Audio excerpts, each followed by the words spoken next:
here's the oil furnace. It's still working. It's going to get removed and come up like a century up in technology, or 80 years. But yeah, this loud old oil furnace is going to come out. It's going to become a 2-ton PUZ system. So PVA, PUZ, hyperheat. So we're going to use a smaller air handler than what would normally serve the entire house, and then put those KY or ceiling units upstairs because there's no infrastructure above, and this house is on a hill, so the rooms facing east around sunset up here in Ballard need a lot of cooling, and the house on the backside likely doesn't either. So this will really help keep it also even in those hot summer days, where you're not overcooling a set of rooms or the lower floor, or just to get 2 bedrooms to be nice and cool on those really hot afternoons or hot days. All right, we're downstairs in the mechanical area. We ended up turning the PVA air handler. So this is where the oil furnace used to be, and those mini split ceiling units are upstairs. So it's super quiet. It's much smaller than the old unit.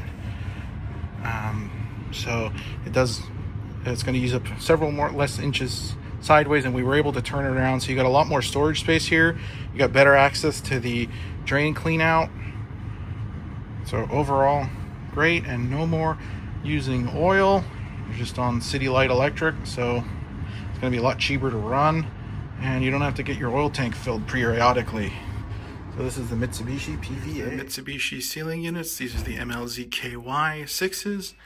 They're really needed in these homes in Ballard up on the hill, where you're going to get a lot of afternoon sun, especially on the southeast exposures or the upstairs. You're going to have uneven cooling if you have a ducted system, or when it's coming off the central unit downstairs.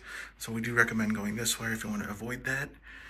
This was on an oil conversion, so we have no upstairs return on this older home. So again, another reason to go with these ductless units upstairs. All right, we're outside on our oil conversion here. Take a listen, super quiet.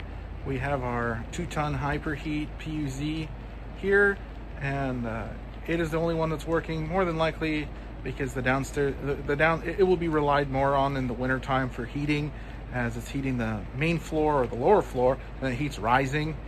And the multi-zone system upstairs isn't going to be relied on as much for the heat season.